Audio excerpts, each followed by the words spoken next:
make my notes. I have it all in one place. Good evening, shall we?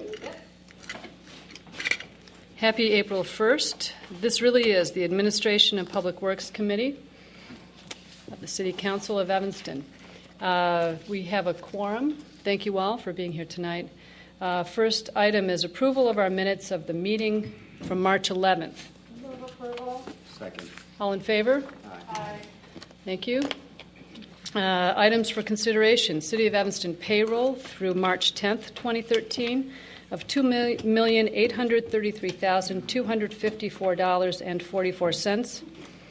Move approval. Second. All in favor? Aye. Any opposed? Thank you. City of Evanston bills for fiscal year 2013 through tomorrow, April 2nd, 2013, of $2,113,996.69, and credit card activity of $85,415.04. We do have a memo with responses to inquiries about the bills list. There's a motion, a second, and a review.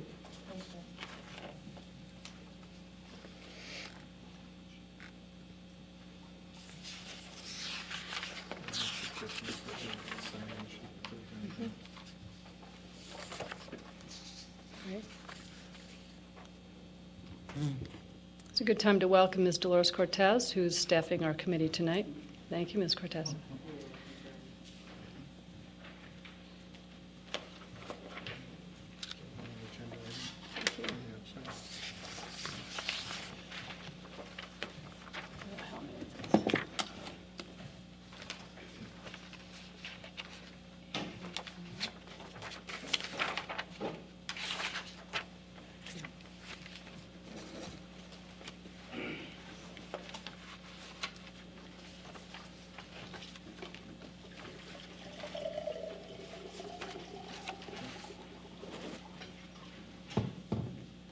So that's just the time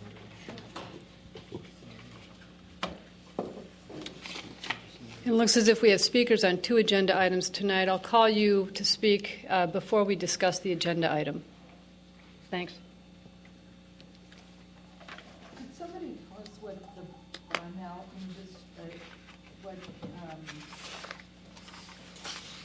charge for repair? What is the vehicle? What is the thing with the repair?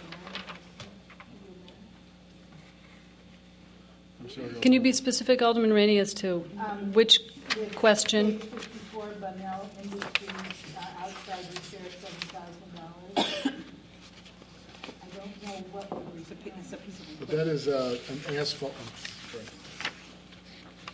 If we're looking at the repair for $7,070, so that is our asphalt machine where we keep, the asphalt warm.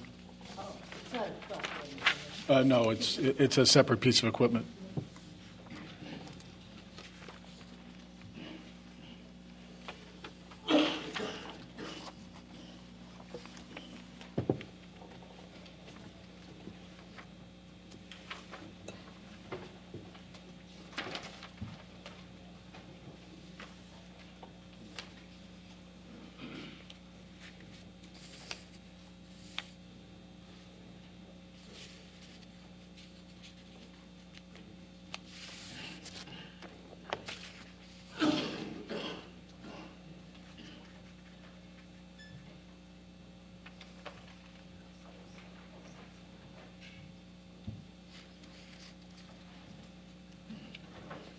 Any other questions?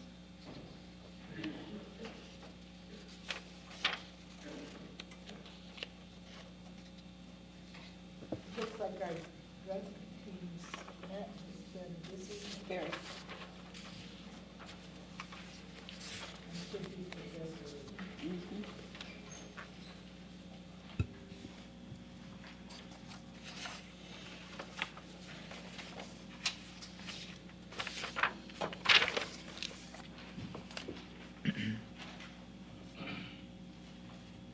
All right, so as to City of Evanston bills and credit card activity, having been moved and seconded for approval, all in favor? Aye. Any opposed? Thank you. A 3.1, approval of a purchase of a boat for the aquatic camp program, a 17-foot utility Boston Whaler boat and trailer, commercial grade, one needs to note, $31,340. Move approval. Second. All in favor? Aye. Any opposed? Madam Chair, Yes, ma'am. sorry, you're moving a little too fast. I'm a little slow today. I just wanted to comment that I thought this memo was excellent and, answered all the questions I had when I first started reading it. So I appreciate that. And I can say, as a parent of children who have participated in our aquatic camp program for many years, that the boating and the tubing are a big feature of it and probably the most popular activity at aquatic camp. Mine too, my children too. That was approved. A 3.2, approval of a contract with O'Hara Construction for Fire Station Number 4 interior renovation project in the amount of $83,470. The balance of beyond our capital improvement account will be provided by our capital improvement fund reserves. Second. Having moved and seconded, all in favor? Aye. Any opposed? Thank you. A 3.3, approval of a contract award to Denler for our 2013 crack sealing program in the amount of $55,000. And I believe this is a program that we're going to experience some savings over last year. Move approval. Second. Madam Chair. Alderman Rainey. We paved Howard Street with the City of Chicago several years ago. And it was noted that Chicago's side, on their side of the line, is not as in good repair as our side. And that is because Director Robinson explained we use crack sealing, whereas Chicago did not. Mm-hmm.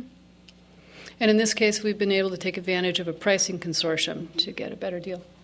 But I still say the answer to this problem is to use a different substance to pave our streets with. It's almost like all of these extraneous things are cottage industries to, inadequate paving. And I know it's the standard. It's not just us, but our streets shouldn't deteriorate so fast. I don't care if we use salt or drive big trucks over them. It just doesn't make sense to me. And there are materials that you can use that are more substantial. Thank you. A3 being moved and seconded. All in favor? Aye. Aye. Any opposed? Thank you. A3.4 is approval of a contract with Citywide Elevator Inspection Services for our elevator inspection program. And we have 3 speakers signed up to speak tonight. And I'm sorry if I pronounced the names wrong. Mr. Gray, Mr. Servone, and Mr. DeBies. Really, truly. Would you like to speak? Yes, come to the podium here and tell us your name and.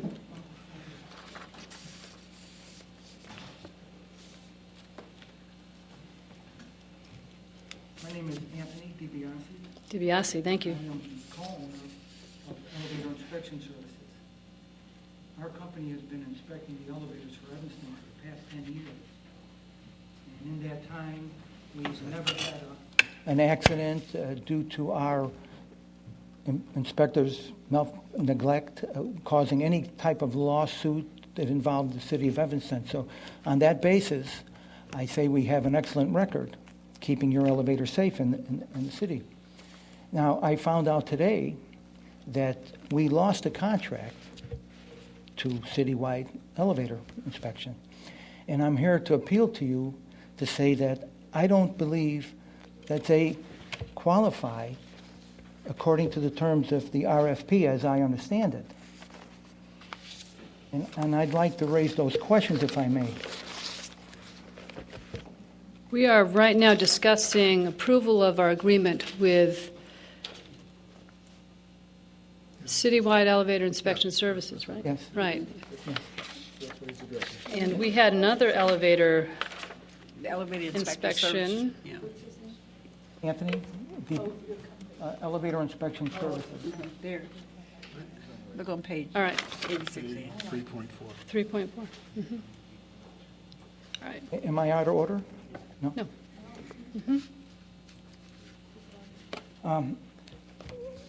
One of the requirements of the RFP is that you were asked to have a contract of the same size and scope as the city of Evanston. This company that was chosen is a relatively new company, and I know for a fact they do not work with any municipalities. That's one issue. The second issue that I'd like to bring up is, according to the RFP, regarding professional requirements, it is asked that inspectors be assigned to the city that have a minimum of 10 years' experience inspecting all types of vertical transportation services. Well, I don't believe this company's been in business for 5 years. That alone, to me, will disqualify them on that item. And I was hoping that perhaps you can look into this a little deeper before you make a decision and approval. I don't think they could perform the type of services we perform for the city of Evanston. We have a wonderful relationship with the billing department, with some of your major tenants like the Evanston Hospital, and they can tell you that we have a mutually favorable working relationship and everything is fine. We even lowered our price to be competitive because we know the pattern that these new independent companies have by underbidding the current price. And that's easily found by doing a FOIA request. So with all that, I was hoping that perhaps you can not rule on this tonight and look into this before you make a decision. Thank you, Mr. DiBiase. We have a couple of questions from some of the aldermen. So, Yes. Alderman Rainey? Well, your bid was higher than the winning bid. That's one. Second of all, I did see where Citywide has a municipality, a village. I don't remember which one, but it does have one. I don't know how long they've had it. But I think some of your comments are well taken, and I'm interested in knowing if there's an urgency here. If we get this information, and it's pretty complete, but we don't really have any access to the bidders, or it comes to us completed. So I am very curious about this, and you have been doing this for years. I know that. I guess if you're going to do it fair and square on the price, you lost. If you're going to do it fair and square on the entire responsible and responsiveness of the bid, you might have a point. However, I don't think that the company's been in business 5 years is of significance. It's how long have the tradespeople been involved in elevator. And I'm sure, from what I read, I really didn't get a big concern about that because they made a big point of pointing out how many years of experience people had. But, he is a responsible and responsive bidder because we used him in, comparing the two bids. And I'm just wondering if maybe we should talk a little more. I don't know. Thank you, Alderman Rainey. Mr. Lyons? Yes, Madam Chair, I believe we can hold this over, but what I would request is that, and Steve Griffin can, hold on a second, Steve. If we can get a listing of the specific questions for our follow-up. So far I have what is the experience and why did we choose them? That was one. The pricing is not, yes, new companies do have lower pricing, but that doesn't make them more or less qualified. That can happen. It is what it is. Right. Yeah, I would like to, I guess, review that. I find that as one, that there's a concern over the experience. Two was how many municipalities, so we can just reiterate that, a response to that. And that's what I had. Do we have other questions from the? They should submit them in writing immediately, and then we can I have then. a question. Okay. Alderman Burris? Looking at the spreadsheet, the citywide, I found it surprising that they came up with 0 on several of the items. And that didn't seem to make sense to me because it wasn't in line with the other two bidders. How can they be 0 for plan review fees, $5 for the direct billing charge, which is really substantially lower than the other two bidders. We also have 0 for annual plan review cost. It almost seems like they don't know what they should be bidding or what they really need, so they're putting zeros in, where you have the other two companies that are actually putting numbers in because they may know what they're doing more. I just find it suspect many times when we get these bids and we go with the lowest bidder, but the lowest bidder many times didn't include numbers, or they put 0 in, and then 6 months later we have a change order, and then 6 months later we have another change order. So I've brought this up over the last 4 years numerous times of we really should be looking at not just the lowest number, but quality. And how many times are these people coming back for change orders? It doesn't make sense. We had this happen with the garage that's falling apart. We probably went with the lowest bidder on the garage on Church. No, Sherman. Sherman, thank you. Sherman Garage. We have light poles falling down. We have the front of the face falling off after 10 years because we're not hiring quality people to do the work on many occasions. So I think we need to investigate more and not just go with the lowest number. Also, I found it interesting that your company has offered at no charge to train the fire staff on elevator safety and rescue. Has any of the other companies offered to do that, and is that something the fire department would be interested in exploring? Do we do that now? It seems that that's would be also important. And does anybody have any answer to that? Mr. Griffin? I'm like Mr. Lyons, Steve Griffin with the Director of Community Economic Development. We have not heard from this company until just now. I'll be glad to respond. And we asked, it's funny, Alderman Burris, we had asked that same question about the 0 plan review cost, so I think I have a good answer for that. But back to whoever's question it was, we do not have to word this tonight. We can keep going the way we get. And we will put together a response to some of the issues that they brought up here tonight, plus your respective issues as you've brought them up tonight as well. Thank you, Mr. Griffin. I think this is a good case where more transparency in the bidding process would be beneficial to everyone. Alderman Rainey? Just in terms of process, when do we notify bidders that they have not been selected? I don't know that answer. We notify bidders they haven't been selected after the council meeting, so no one has been notified. The reason this man didn't come forward and say his piece is because he didn't know he hadn't been selected. Is that right? Probably. And it was Okay, so posted on the that agenda. makes sense. Yes. I mean, we shouldn't criticize him for not coming forward before because he didn't know he didn't get it. So. Great. Well, thank you, Mr. DiBiase. We'll provide you with some information, and we will hold this in committee until our next meeting. I'm sorry? You didn't see my light. I did not. Alderman Holmes. It's been on for quite a while. I'm sorry. It's okay. I just wanted to follow up on what Alderman Burris had said in terms of if you look at what I think is probably the most important piece is the annual inspection costs, which are the exact same. And you're right about the zeros. And then the other one will be the annual direct billing cost, which is out of whack. So, yeah, that was just sort of key. I looked at that. Okay.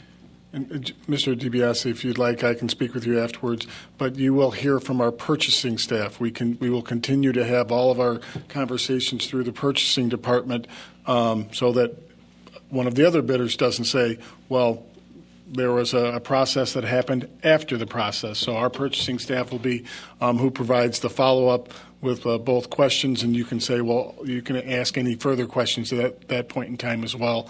And this will come back for the my eyes aren't that good.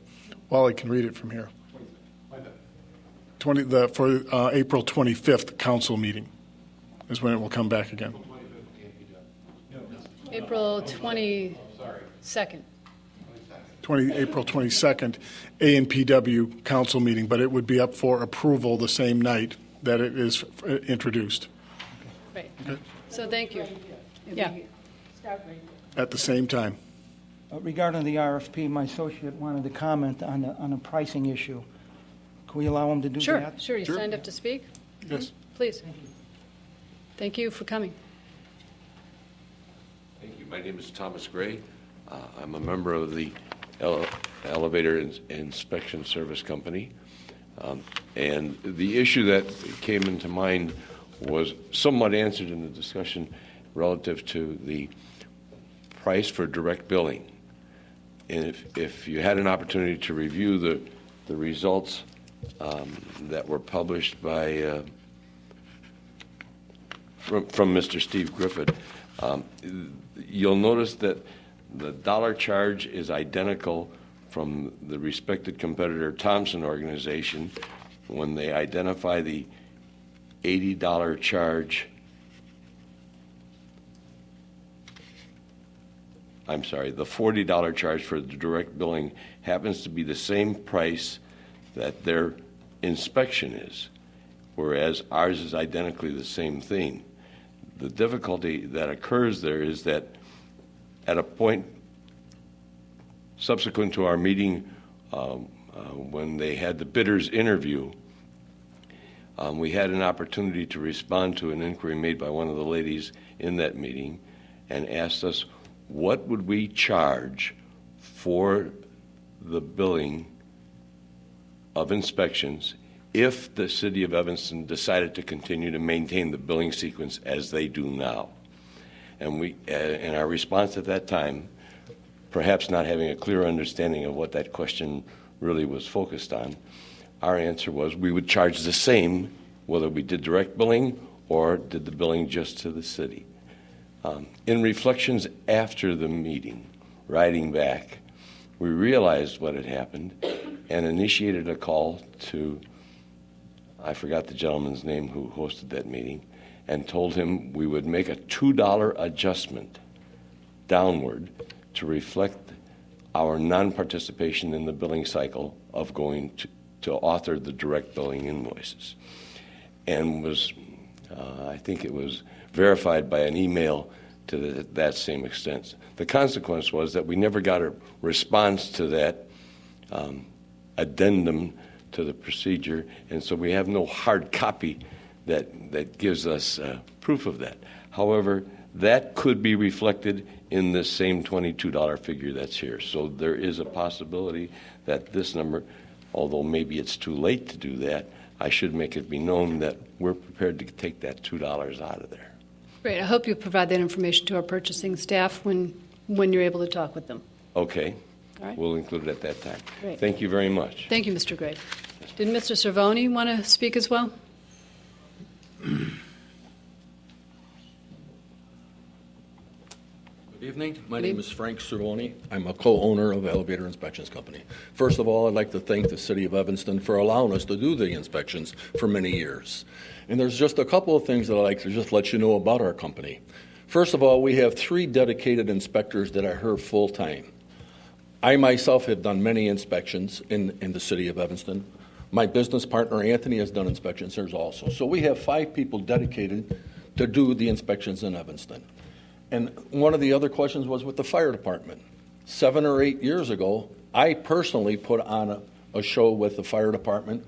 It took us 3 days. We brought in every fireman and went through a rescue on how to get in the elevators. And at that time, and still to this day, there was no charge for that. But again, like I say, I appreciate you letting me talk, and I do wish that everything goes well with everybody. And thank you very much, and thank you again. Thank you, Mr. Cervoni. Thanks for joining us tonight. All right, so that's been held to our meeting April 22nd, the committee meeting. Item A3.5, approval of chlorine feed system engineering services agreement with Greeley and Hansen in the amount of $69,500. Second. All in favor? Aye. Thank you. A3.6, approval of our 2013 CIPP sewer rehabilitation contract A with SAK Construction in the amount of $293,723. Is there a second? Second. Alderman Rainey? Is it, I'm not on the right page yet. Is this the company out of, where? O'Fallon, Missouri. Missouri, right, Missouri. Are there, I've never heard of this company before. I don't know if they work for us. I can't remember. Are there any implications for hiring a company for this kind of work that comes from another state in terms of on-the-job responsiveness? Director They have to Stumbeck? hire all new people? How does it work? Good evening, Dave Stomack, Utilities Director. We pre-qualify these firms, so we know that they have the experience installing this. This firm has never worked in Evanston before. In Illinois? I do not know if they worked in Illinois or not. I believe that they have because O'Fallon is fairly close to the border. So I believe they have come into Illinois before. All right, but the question is, do they have offices here? Do they have warehouse here? Do they have garages here? How do they bring all of their equipment here? How does it work? I don't have an answer for all that. To my knowledge, they do not have offices in the Chicagoland area, no. I believe that the in situ form technologies that we've used before for the sewer lining projects, am I right, comes from Chesterfield, Missouri. The other company that's worked with us. They're pretty big. I wouldn't doubt that they didn't have an operation right here, someplace around. And in situ form does have an office in the Chicagoland area. They're nationwide. They're maybe even international. So, but this company, I can just see them chugging along the tollway. I'm trying to see it in my head how this works. Mr. Lyons? And Dave can correct me if I stray from any technical part of this, but this job itself, once they're on site, they have everything they need to do the lining. It's about a mile's worth of pipe, right? Correct. Yeah. And they'll bring a crew in. The That's true. liner comes in a refrigerated truck. It has to be hauled here from a manufacturing plant anywhere. And it's a liquid liner that is as if that somebody was bringing asphalt, to pave. All right. I just Any other questions? be curious to watch this one. Thank you, Director Stonebeck. A3.6 having been moved and seconded. All in favor? Aye. Any opposed? A3. One more yes. thing. One more thing. This is going to be an interesting project to watch because they say that while we didn't give them any points for it and we gave them a waiver for MWEBE, they said they're going to use minority subs. So if we could get a report at maybe halfway through this job to tell us, I think we should just refer to MWEB committee to watch it. That way, right. I don't have to. Thank you. Item A3.7, approval of the Spotline Sewer Rehabilitation Contract with CTR Systems in the amount of $44,402. Move approval. Second. All in favor? Aye. Thank you. A3.8 is approval of an amendment to the agreement with Twin Eagle Resources Management for the purchase of natural gas for city-owned buildings. Move approval. Second. All in favor? Aye. Thank you. Are you going to get anything from them? A4 is approval of our 2013 Community Choice Electricity Aggregation Supplier Agreement, and you have before you an updated memorandum as to the pricing for the proposed contract. And we have three speakers tonight who would like to address this issue. Mr. Zashin. Elliot Zashin, 715 Asbury Avenue. I'm here on behalf of the Citizens Greener Evanston, Chairperson Grover, and other members of the Administration and Public Works Committee. We're here tonight to recommend that your committee approve the recommendation of staff concerning the upcoming energy aggregation contract. This is a 100% renewable contract. I won't go into a lot of detail, but I think you're aware of some of the benefits that the community has reaped from the energy aggregation, including a saving of $250 a year on average for each household. It enabled us to exceed our goal of a 13% reduction in greenhouse gases by 2013. We'll be bringing out a new goal for 2016 of 25% reduction, and certainly keeping the renewable energy in our aggregation contract is very crucial. Just want to say two things. One, in the following contract, we will be urging the council to go a little further, to stick with 100% renewables, and actually use some of the aggregation funds for a local energy efficiency project or a local solar project. One of the things that people don't realize is that unless communities like Evanston, and certainly has been a leader in this regard, promote renewable power, we're not going to get a renewable energy economy. If you read recently in the Tribune about fracking in downstate Illinois, energy companies that are not renewable are pushing very hard to develop non-renewable resources. And the only way a renewable market that will be viable over the long term can be developed is, as I said, if Evanston is a leader and followed by other communities. So we don't want to move back, we want to move forward, and we certainly are pleased with the council's decision so far on this matter. We hope that your committee and the council will continue to hold the line on this and actually move forward. Thank you very much. Thank you, Mr. Zashin. Have you seen the updated memorandum? I have not. With staff's recommendation? We can. Alderman Rainey? Well, I think for the purpose of the public and maybe some aldermen, I think there should be a clarification regarding renewable energy. We take great pride in supporting it and even paying a little more for it, but we aren't necessarily the ones using it. And that really needs to be clarified for the public, I think, because it's important. I think it's very important that we pay for it because it's allowing somebody to get it. And so that, I think, is important. I think another thing that's really important is to have a little chat here about the fact that the differential between last year's price and ComEd is much greater than this year.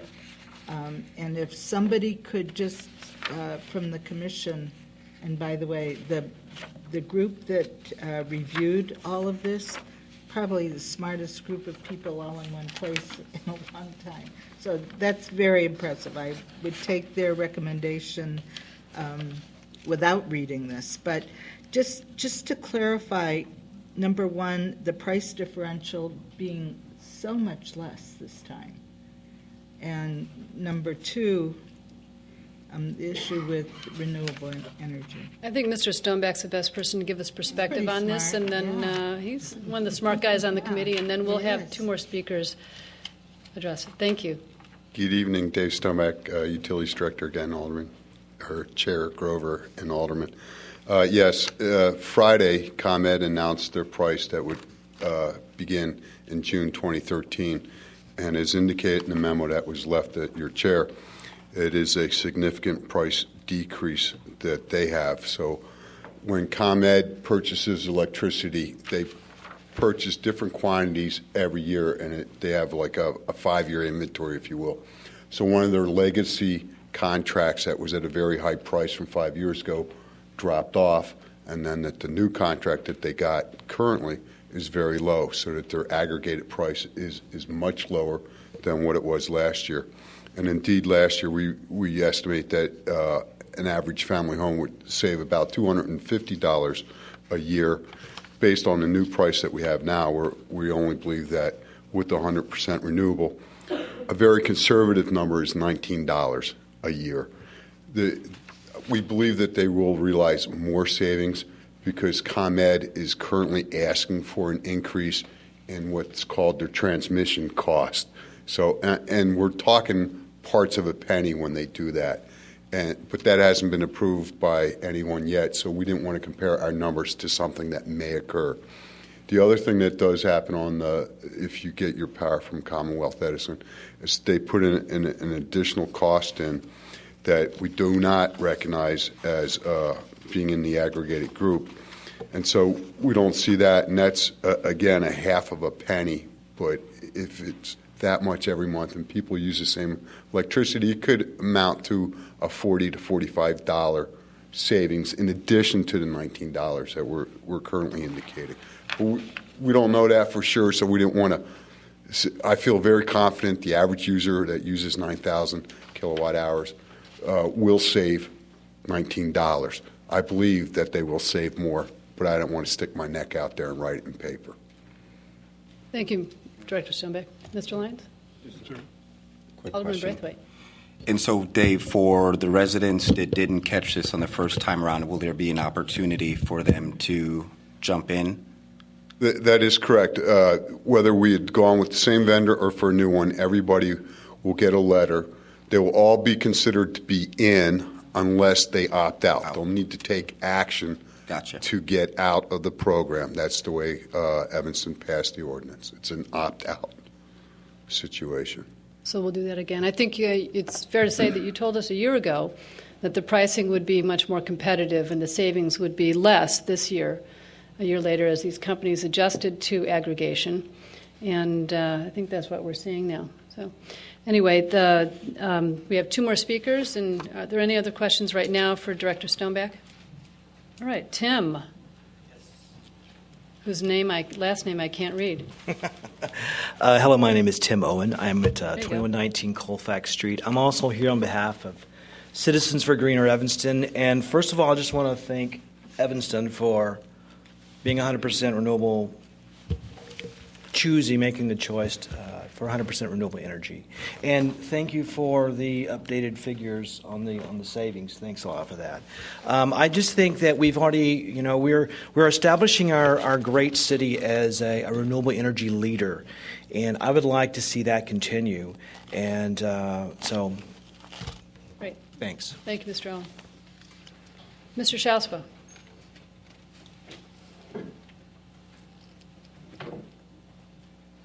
Thank you, Chair Grover. My name's Nikolai Skauspo. I live at 1139 Elmwood in Evanston.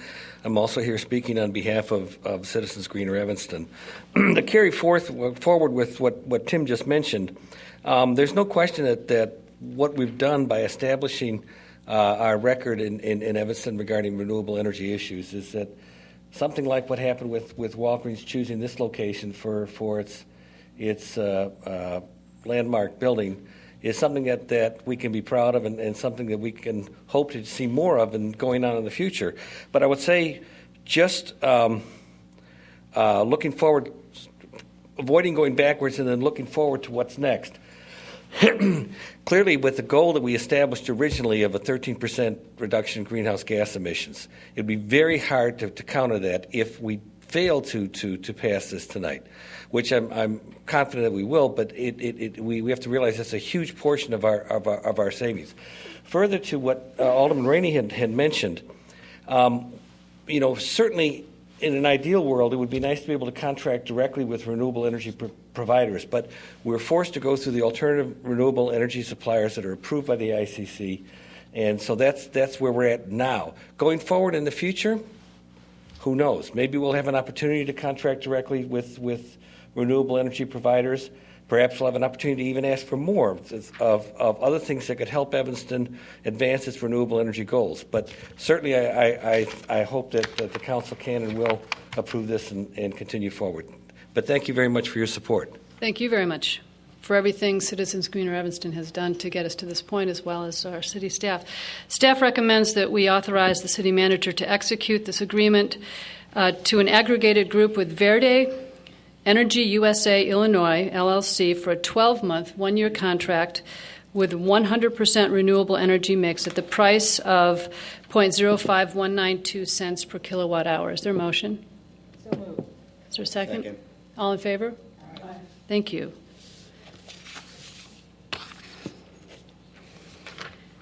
Moving on to Resolution 19R13, renewal of a residential lease for 631 Howard Street. Move approval. This is Unit 2. All in favor? Wait. Can I just Alderman say Rainey. something? It seems like only yesterday that we approved the initial lease, and here we are renewing it. And they are paying their rent, just for anybody out there who thinks they're not. That's a good point for the record. It's been moved and seconded. All in favor? Aye. Any opposed? A7 is Ordinance 39013, decreasing the number of Class D liquor licenses for Old Neighborhood Grill. Move approval. Madam Chair, Alderman Rainey. I'm going to move on the rules on this. I don't see any reason to drag it out another 2 weeks. Right. Okay? It's been moved and seconded for introduction, and there'll be a suspension of the rules at council. All in favor? Aye. Any opposed? Thank you. A8 is Ordinance 40013, permitting issuance of a Class D liquor license to Table 9, doing business as Company, at 1307 Chicago Avenue, for introduction. Move approval. All in favor? Any opposed? Thank you.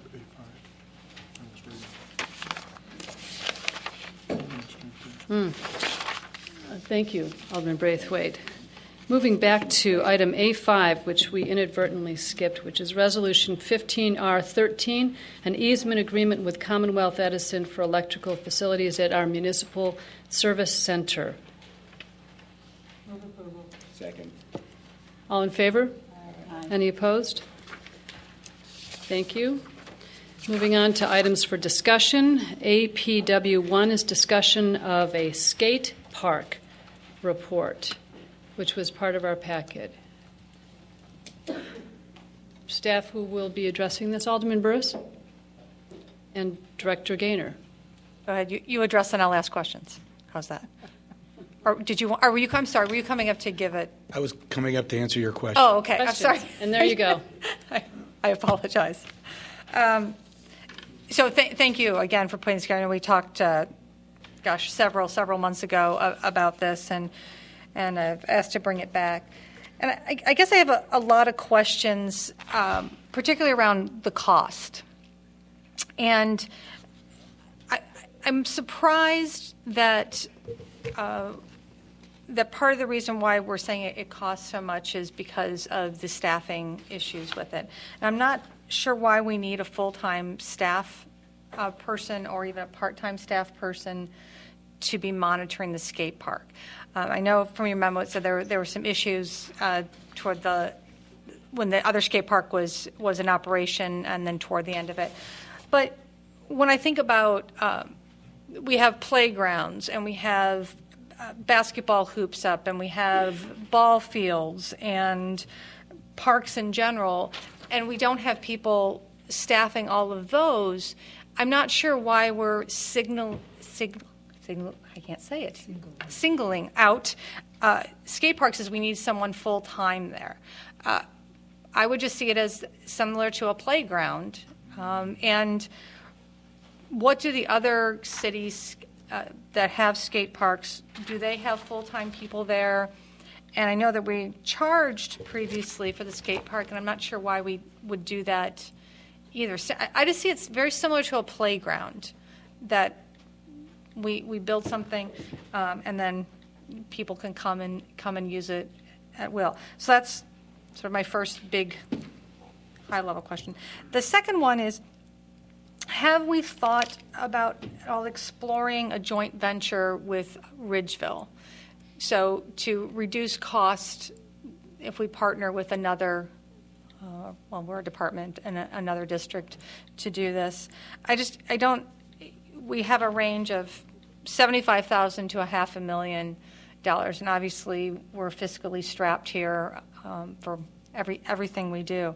So if we can find a way to maybe do an interim step. Maybe we don't need the Taj Mahal of skate parks if it's just going to be from taxpayer dollars. But if it's a joint, if there's a 501c3 that's willing to raise some money and we put in some money and Ridgeville puts in some money to put this out there. So has that been explored at all? And have any other municipalities done it that way?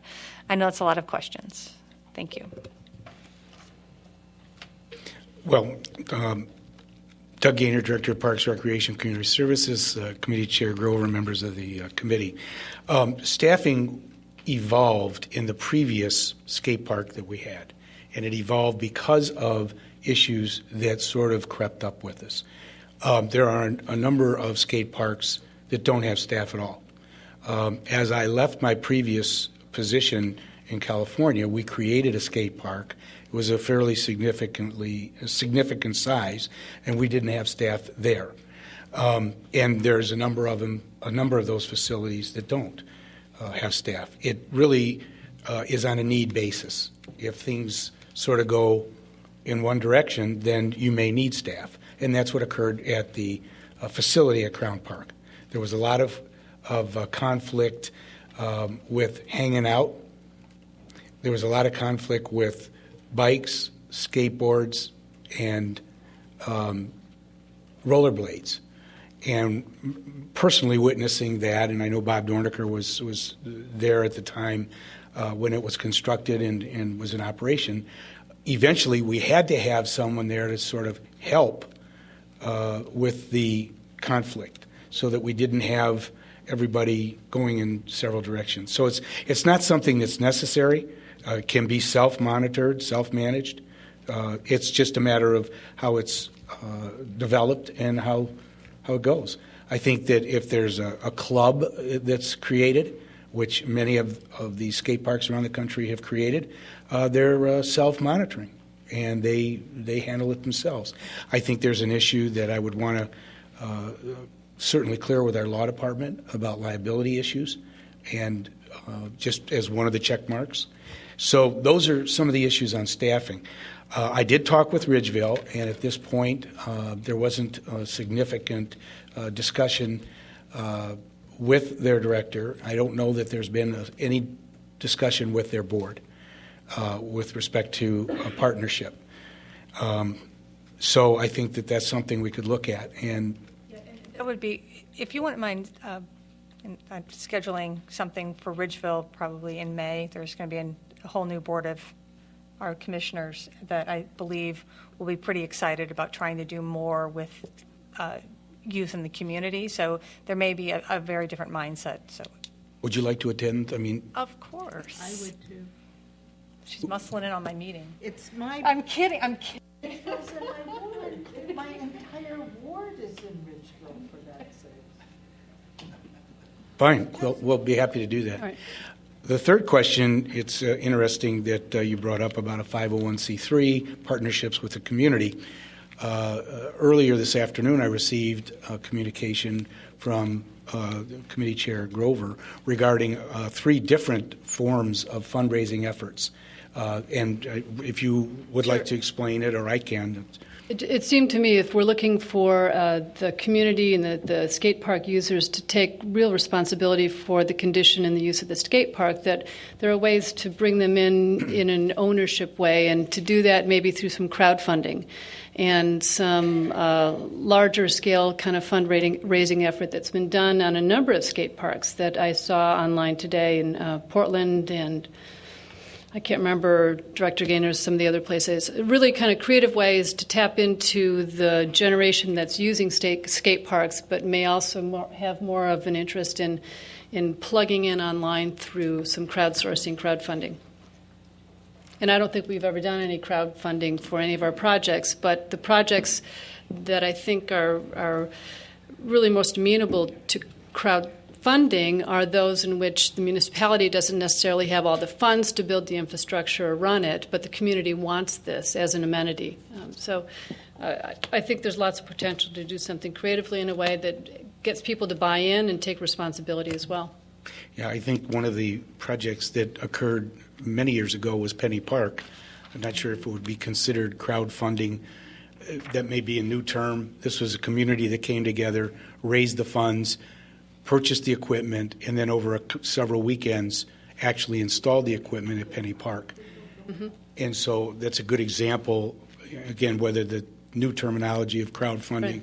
or whatever, that was a good example of that kind of an activity. Mm-hmm. So there's definitely, and with our, I would look at our engagement division working out of the city manager's office as one of the opportunities to maybe try to develop something along those lines with our department. Right, and I'll send you my email, Alderman Burris, with some of those links for you. Thank you, Director Gaynor, very much. Alderman Burris. Oh, yeah, I think we had somebody that wanted to speak but didn't get here early enough to sign up. Yes? Yeah. As to this, yeah, please. Alderman Rainey had a question. And Alderman Rainey. Yeah. Skokie is building for a private developer's building a huge complex at the corner of Corman and Oakton. Is skate park going to be included in that? I spoke with both the directors of the park districts in Wilmette and Skokie. The answer to the Skokie question is they tried several times to locate a skate park. Unsuccessfully, the community was opposed to it in each of the areas, and they finally dropped it. Wilmette did, in fact, build a facility after several attempts, again, at location, but they did build a facility. Where? It's well, I don't have the exact location in Wilmette. What I would suggest, and I suggested this before for the, sorry about that, for the Salt Dome. If we could possibly partner with Skokie in a place that was not rejected by Skokie residents, the area to the west, the far west driveway at the Jewel Target Shopping Center is a massive vacant parking lot. Yes, I understand it's owned by the Water Reclamation District, but they want their property used for recreational purposes. And we can't do this by ourselves. If we're going to do it, we should do it right. So that would be a location where it could be the most fabulous skate park in the world, and Skokie perhaps would participate. I mean, if obviously their residents didn't want it next door, in their backyard. This is not in their backyard, it's across the canal. I would really put it at the top of the list of sites. I'd be happy to pursue that with the director in and I'm sure Skokie. Vineyard Church has that as that's part of their long-time lease or whatever. It came with the deed to the property. So I'm sure they would be glad to gift it over to We'll pursue that. Great. Thank you, Director Gaynor. Thank you. And our last communication is Director Public Works Director. I'm sorry, Speaker. Thank you. Please. Mm-hmm. Tell us your name and address, please. I'm Laura Beth Nielsen. I live at 1816 Washington Street, and I've been working with Alderman Burris and the Parks and Rec folks while we met. And trying to encourage Evanston to build a skate park. My son, Zach, and Skylar are lifetime skateboarders. My husband has been skateboarding for 25 years.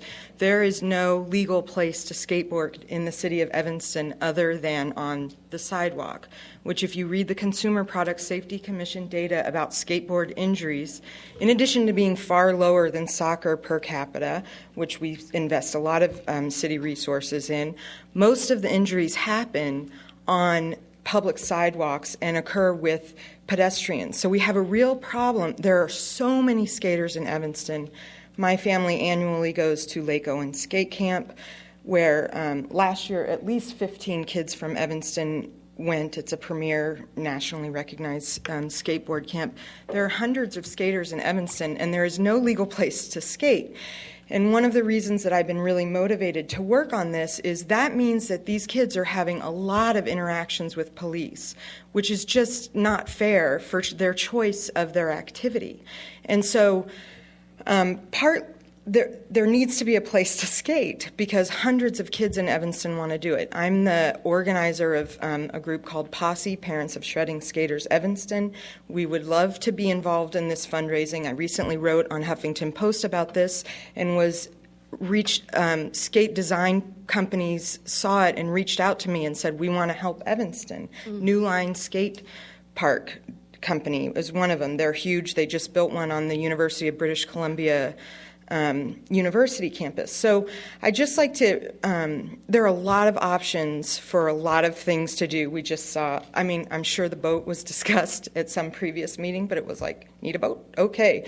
But here it's because they have long hair and because there's a reputation, there's no data. I'm also a sociologist. There's no data that shows there's higher drug use. There's no data that shows increased crime rates around skate parks. There are a lot of myths that I think we need to sort of get rid of and consider providing a place. If your city doesn't have a skate park, your city is a skate park. And so if skateboarding annoys you, you should really be for this. And if you love skateboarding, you should really be for it. So that's everybody. So there you go. Thank you, Ms. Nielsen. And I know where who knows where that the Skokie Skate Park went down also. It's not going to happen. But do you know the address of the Wilmette one? It's like in their big rec center. It's in their big rec center. But there's no bowl. And I would also strongly encourage, if we're going to do this, like Alderman Rainey says, it needs to be done right. You can't just install the stuff, and it needs to have a bowl. Thank you, Ms. Nielsen, very much. Alderman Burris? I just want to follow up on one of the comments about the only legal place to skate is on the sidewalk. Can we look at that? Why is that the case? Why can't there be skating on maybe basketball courts in our parks or on our streets? I mean, there needs to be other places for the skaters to skate. It just doesn't make sense to me that we're saying there's no other place that they can be, and we're having altercations with the police officers. We're trying to encourage our youth to do positive activities, and this seems like a positive activity. They're out being active. They're not causing issues. So why aren't we trying to encourage it, even if we don't have a skate park right now? What are the other ways to look at this? So, thank you. Thank you, Alderman Burris. Thank you, Ms. Nielsen. And Ms. Nielsen's son. Zach. Communications Director Suzette Robinson. We are now entering the construction season, and I believe Director Robinson has some good information about all the projects coming in 2013. Welcome. Thank you. Good evening. Good evening, Chairman Grover and AMPW Committee. I'm Suzette Robinson, the Director of Public Works. And as Alderman Grover indicated, construction season is upon us, and I wanted to go over a few things that we have up and coming for this year. But first, I wanted to start off with reminding everybody that today is the start of street cleaning and yard waste. So please follow the signs and take a look at your Evanston Life news flyer, which has the street sweeping schedule inside, to make sure that you don't receive a parking ticket. Briefly, I'm going to go ward by ward, and I'm really going to focus on resurfacing and sidewalk, but please keep in mind there are sewer and water main projects that are going on in some of these locations where we're also resurfacing the streets. So in Ward 1, we're going to be resurfacing and widening the sidewalk on Clark Street between Orrington and Chicago Avenue on the south side of the street. Church Street, we're going to be resurfacing Church Street between Chicago and Hinman. We're also going to be resurfacing Davis Street between Benson and Hinman, and that includes streetscape and protected bike path. Chicago Avenue, we're going to be widening the sidewalk on Chicago Avenue between Church and Clark. So for Ward 2, we're going to be doing some intersection improvements. This is actually Ward 2 and Ward 5. We're doing an intersection improvement study for Emerson Ridge and Green Bay, that intersection there. And we have a grant to do that. And then that will come with, we'll start the design work of improvements to that intersection, which would be constructed in 2015. For resurfacing within Ward 2, McDaniel between Lake and Church, Lake Street, McDaniel to Pittner, McDaniel, Lee Street to the dead end north. And we're also going to be, and this is in Ward 2 and 5, we're going to be increasing the lighting on Church Street between Mason Park and Pittner. Ward 3, we're going to be resurfacing Greenleaf between Chicago Avenue and Hinman, Lee Street, Michigan to Sheridan, Forest, Keeney to Kedzie. Ward 4, Davis Street, Asbury to Benson, resurfacing streetscape protected bike path, Lake Street, Elmwood to Sherman, Sherman, Greenwood to Lake, Oak, Greenleaf to Crane, and Eleanor Place, Ashley to Wesley. In Ward 5, Wesley, Simpson to Leonard, McDaniel, Church to Lyons, Wesley, Foster to the dead end north, Foster, Maple to Sherman. And we'll also be doing increasing the wattage and lighting on Hartree and Lyons. And we're going to be replacing and widening the sidewalk on Church Street between Pittner to Gray, and we'll be installing pedestrian lighting as well. And this is basically the sidewalk that runs adjacent to the football field. And Bridge Street Bridge will be replaced this year. So at some point, you won't be able to cross by the Ecology Center because the bridge will not be there. Ward 6, Isabella, Highland to Ewing, Central Street, Culper to Central Park. And we'll be doing streetscape from Central Park to Marcy. And then we'll be widening the sidewalk from Central Park all the way down to Hastings. And that's really for ADA accessibility. We have some street lights that actually block the pedestrian walkway on that side of the street. Prospect, we're going to be resurfacing Grant to Colfax. Princeton, Central to the dead end north. Forest View, Grant to Colfax. And at Cartwright Park, we're going to be installing a new sidewalk with a pedestrian crossing at Culper. And then the sidewalk will run along the park side from Culper to Prospect. And then we're also going to be installing a new sidewalk on Thayer Street from Crawford to Lovelace Park. So crossing across Crawford to Lovelace Park. Ward 7, Central Street, Sherman to Sheridan, Prairie, Grant to Central, and then we'll be doing parking lot 4 at Central and Stewart. And then we're also going to be doing an intersection improvement at Green Bay and Central. Basically, following the same timeline as the Emerson Green Bay, we're going to actually be looking at the Green Bay corridor in its entirety from Emerson all the way down to Central, and that's all in preparation for what we hope is a construction project. These are both grant projects for 2015. Ward 8, we have Austin Ridge to Custer, Dewey, Mulford to Kirk, Hartree, Howard Street to, what does that say? To the CTA. And then we'll be doing some intersection improvements on Howard Street at the Target entrance and Jill entrance. Ward 9, we're going to be resurfacing Washington Street, Dewey to Asbury, and then also from Ridge to Chicago Avenue, and then Keeney, Hartree to Dodge. Citywide, we're doing a bike plan update. That's a grant project, so we'll be updating our bike plan.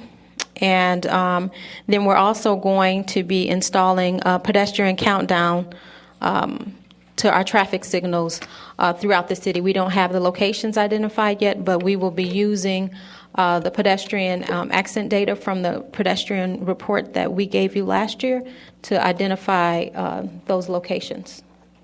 Great. We have a couple of questions, Director Robinson. Alderman Burris? Love the countdown for the crosswalk.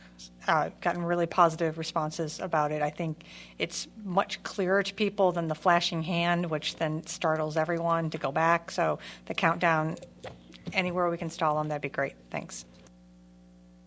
Any other questions or comments?